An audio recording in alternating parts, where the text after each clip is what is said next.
today and to meet you all, to hear some of the problems that you're facing. I will acknowledge some colleagues already along the way. Some of them are here in the audience today. So, again, I have these pictures. This is good. We're all on the same page. But I would like to say that these are not just environmental problems that cities are facing here. I mean, clearly we have very local problems, very local versions of climate change. And we heard that 50% of the global population is now urban. It's an urban version of climate change that we experience. But these are not just pictures of flooding, of air pollution, of storm damage, and of dry, green parts of London.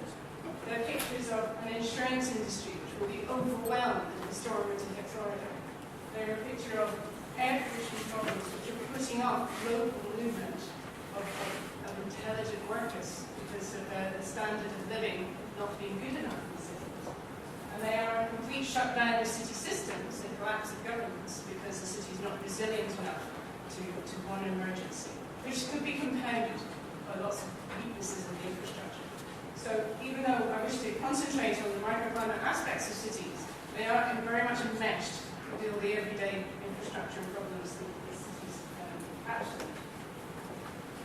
Again, I think we're going to have a game of Snap today. So of course the IPCC is a massive effort to review a massive amount of data and evidence about climate change problems. And there's a whole chapter on urban areas in particular. There is a 2.5-page summary at the beginning of that chapter if you want some light reading. It's about 60 seconds.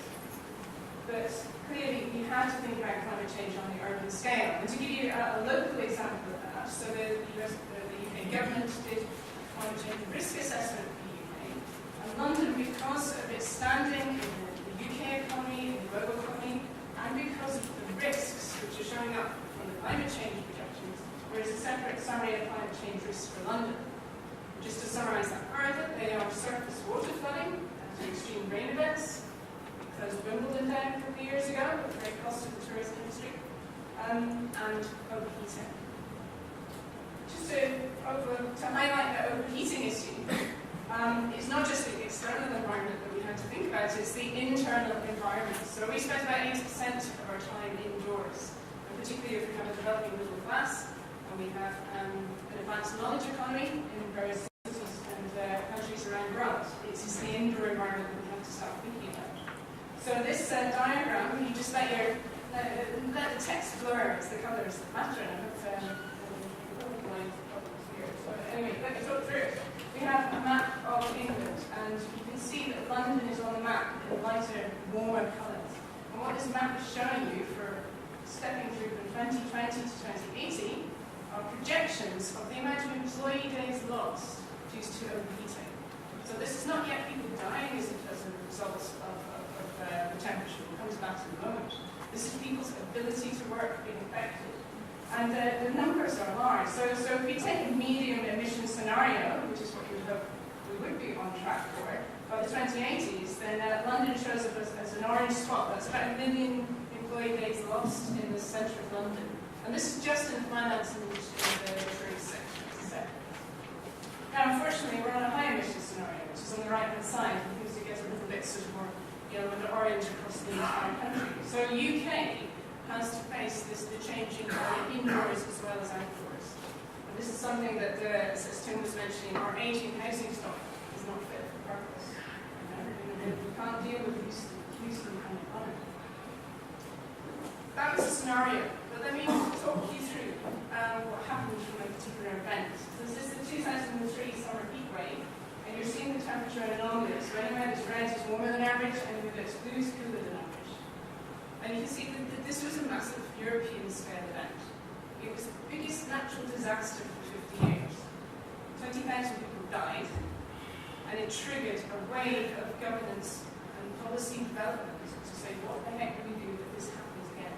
Because the scenarios, the climate scenarios are saying this is going to happen every other year by 2050. So this is the kind of real-time experiment, if you like, with the infrastructure systems that we have now. And what happens as a response to what happens now. This is an example. So this is zooming in on London. You're seeing a satellite picture of the temperature in London. So In the middle of London, at night time, you have around about 19 degrees, and on the edge of the city, around about 6, 7, 8 degrees cooler. So it's cooking up in the middle of the city, just at a time at night when you're trying to cool off. That blue line is what the Greater London Authority deem an urban action climate, urban heat island action zone. The urban heat island is this hot temperature island in the middle of a cool rural sea.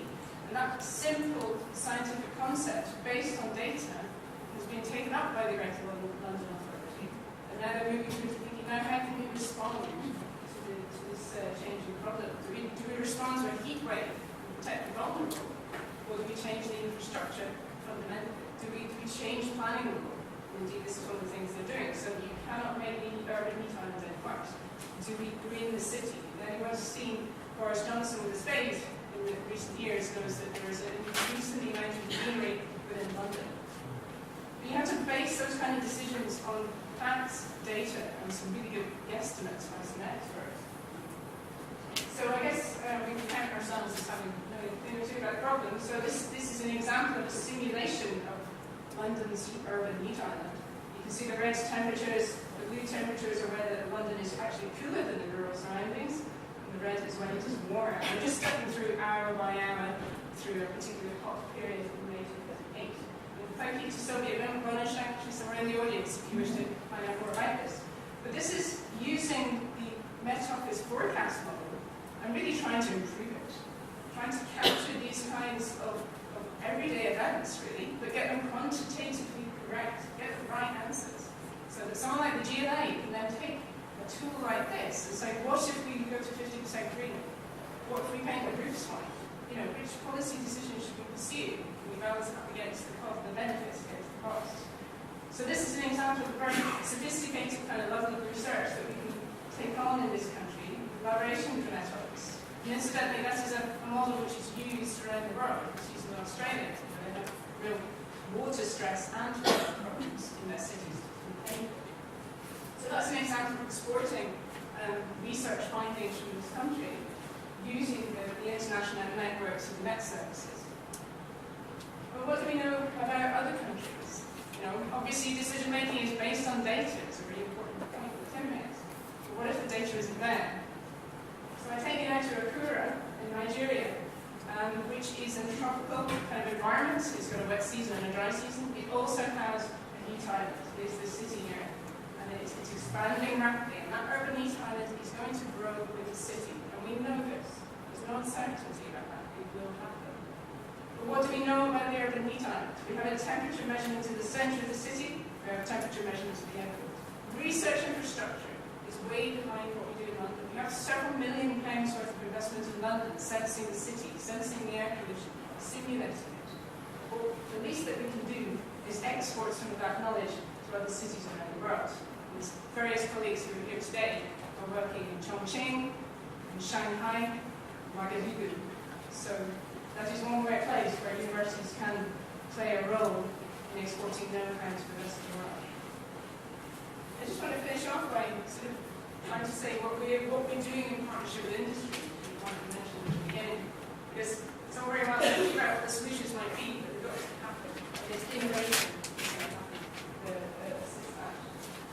So we see problems in cities from the point of view of, say, the disciplines that might be involved, people who know about buildings, energy. It's not just about the climate, of course. The materials that are used in the construction and retrofit of buildings, they're very design, and the informatics, the data we collect from them. And they form a sort of interdisciplinary network of the Technologies for Sustainable Built Environment Centre, which I'm the director, and many colleagues here are part. And I just want to give you 3 examples of the kind of projects and how they might reach out to problems on a global scale. First of which is thinking about the materials you use for retrofitting buildings. Bridget O'Grazy is working with Vera Happels. She spends about 75% of her time there. She's very deeply embedded in the team. And she's working with these kind of hybrid materials. So the problem here is you've got tropical buildings where the vernacular architecture keeps them nice and cool, very much ventilated.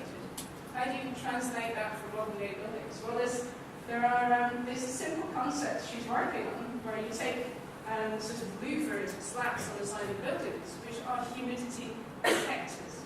So when the humidity inside becomes too great, these things, which are two types of material together, one of which bends more than the other when the temperature rises, such that the louver will open when there is increased humidity and temperature inside and create ventilation. So this is moving out a low energy solution by some clever use of materials. And so Bridget will be a couple of years off telling us how well it goes. We have Faye, who's looking at greening, and now we have a very familiar site in this country is ivy-clad walls, which have a really tangible benefit in terms of cooling buildings, but they can also proliferate buildings as well. So she's looking at the barriers to using simple things like ivy, and also other plant sciences are looking at crops that can be grown up walls instead. But that might look very old-fashioned, but we have in the city of Hong Kong, there are some serious planning guidelines to introduce greenery in all sorts of ways. And here's a very modern example of greenery incorporated into skyscraper. So this is not just an ivy-clad vision of the past, this is the future. And finally, Michelle, who's looking at energy use in offices. This is a retrofit of an office that she's been working on. And there's opportunity with every single change that we make in cities to do something which is beneficial and has co-benefits. This is not only a nicer looking office because the lighting's been improved, it could cut the CO2 emissions by about 50%. The point here, she's looking at the psychology of this. People in this office are happier and more satisfied. They have less control over the heating and cooling in that office. And the offsets between different elements of satisfaction mean that you can run a much more energy efficient office, making people-centered choices about the retrofit. So finally, I just want to conclude that buildings don't just withstand climate, they create it. We should create this. Urban inhabitants will be experiencing an urban version of climate change. And adaptation is an opportunity. But we mustn't forget mitigation. It's the co-benefits of every single decision that we do. It is a complex mix that's going to solve this. It's not just the research. We need the good governance. We need the commercially viable solutions. And then we have an overall solution. So I really believe that the transfer of know-how to rapidly growing megacities might well assist them in a path towards better city.